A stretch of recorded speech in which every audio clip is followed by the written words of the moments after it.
तो देखिए, नेतन्याहू जो लगातार स्थिति का जायजा ले रहे हैं और साथ ही साथ रणनीति आगे की बढ़ाई जा रही है, लेकिन ये हमला क्यों किया गया है जरा ये समझ लेते हैं। क्योंकि देखिए, यमन की पोर्ट सिटी होदेदा पर हवाई हमला ये हुआ है और इस हमले से काफी नुकसान हुआ है। और आपको बता दें कि इजराइल ने तेल डिपो को निशाना बनाया और यही वजह है कि वहां पर आग का तांडव देखने को मिला है। हमले के बाद धमाकों की आवाज वहां पर सुनी गई, यानी कि पूरा यमन जो है दहल उठा है।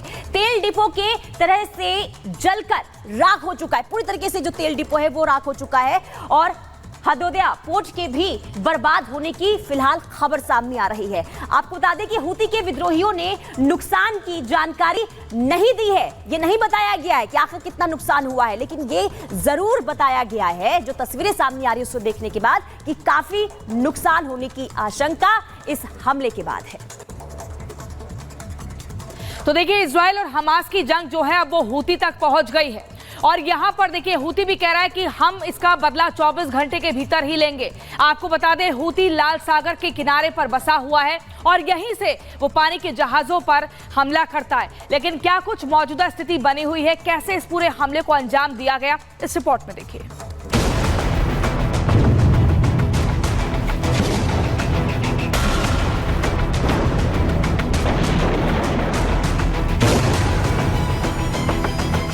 यमन में इजराइल का बदला।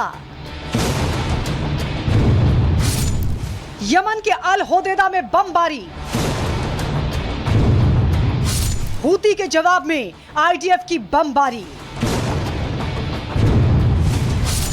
Port, power station, oil depot पर अटैक।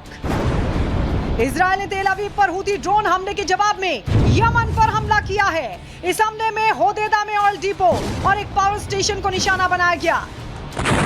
इजराइल के इस ड्रोन हमले में अब तक 3 लोगों के मारे जाने की खबर है, वहीं 80 से ज्यादा लोग जख्मी हो गए हैं। हूतियों के गढ़ माने जाने वाले पश्चिमी बंदरगाह शहर अल होदेदा में उसके कई ठिकानों पर हमला किया गया। इजराइल पर किए गए सैकड़ों हमलों के जवाब में यह कार्रवाई की गई है। इजराइल ने यमन की राजधानी सना में एक फ्यूल डिपो पर भी जोरदार हमला किया, जिसके बाद धुएं के गुबार से पूरा आसमान भर गया। इजराइल ने 5 F-16 लड़ाकू विमान, 8 F-35 एयरक्राफ्ट की मदद से इजराइल ने इस एयर स्ट्राइक को अंजाम दिया। वहीं इस हमले के बाद यमन के कई पेट्रोल पंप को बंद करवा दिया गया। ऐसी खबरें भी आ रही हैं कि इजराइल, अमेरिका और ब्रिटेन ने मिलकर इस हमले को अंजाम दिया है। इजरायली रक्षा मंत्री योआव गैलेंट ने यमन पर हुए हमले के बाद कहा, इजरायली खून की कीमत होती है और अगर इजराइल पर हमला हुआ तो परिणाम लेबनान और गाजा के समान होगा। होदेदा में जो आग इस वक्त जल रही है वो पूरे मध्य पूर्व में देखी जा रही है और इसका महत्व साफ है। इजरायली हमले के बाद पूरे यमन में कोहराम मच गया। इजराइल ने ऐसी तबाही मचाई कि पूरे यमन में दहशत फैल गई। हूती के प्रवक्ता मोहम्मद अब्दुल सलाम ने कहा, इजराइल ने उसके नागरिक ठिकानों और एक ऑयल डिपो को भी निशाना बनाया।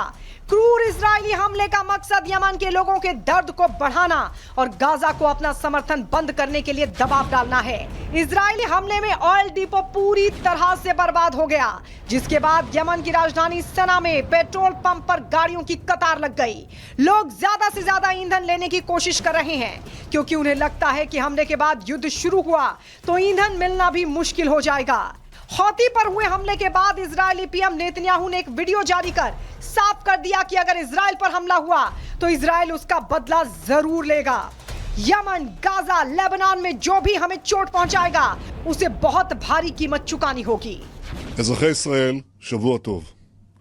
מתחילת המלחמה הבהרתי שישראל תפגע בכל מי שיפגע בנו.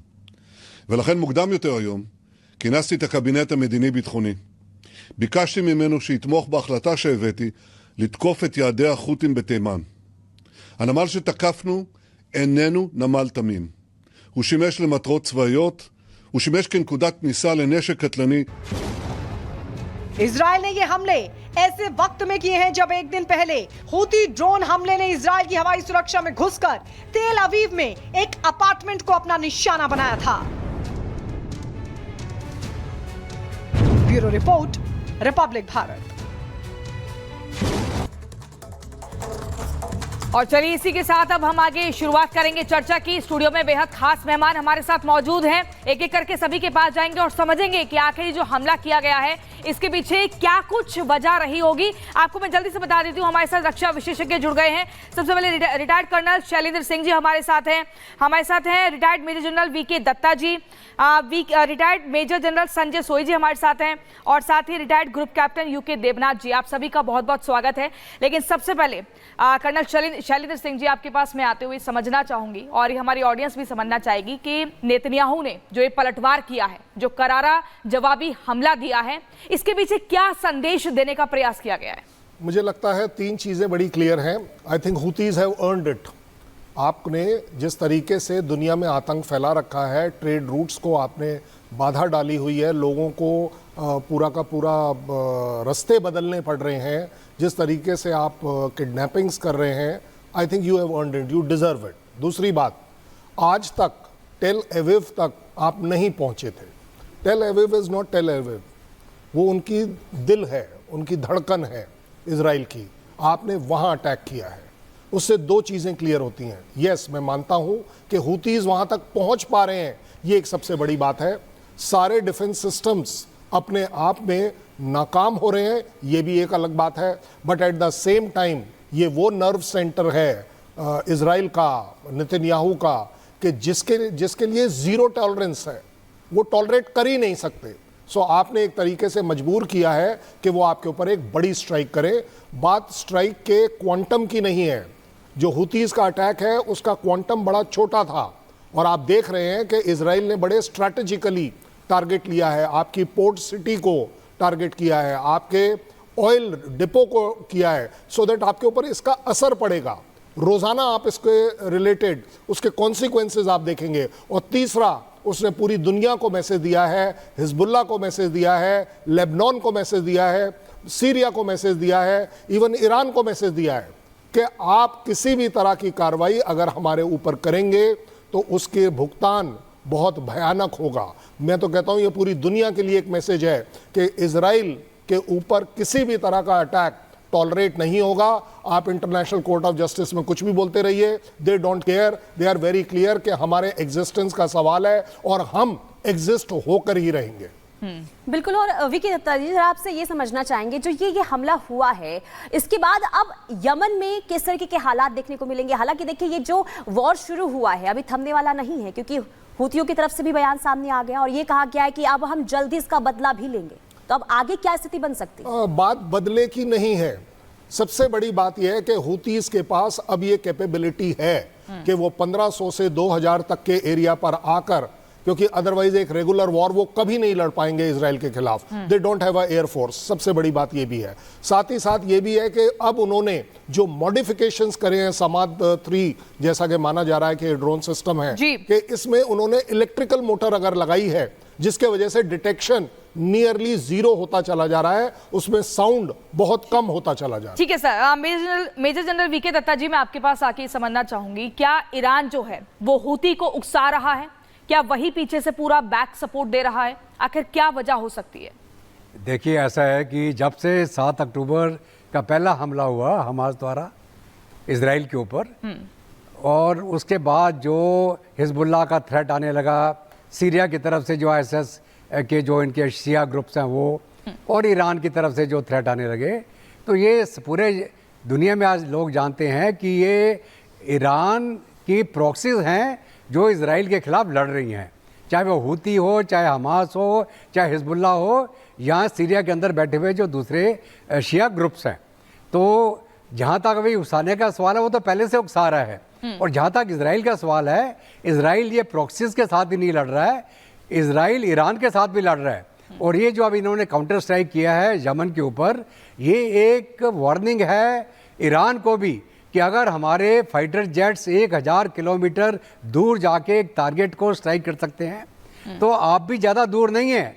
आपके न्यूक्लियर सेट जो हैं ईरान के, यहाँ आपके जो अपने मेन बेसिस हैं ईरान के, वहाँ तक भी इजरायली एयरक्राफ्ट पहुँचने की क्षमता रखते हैं।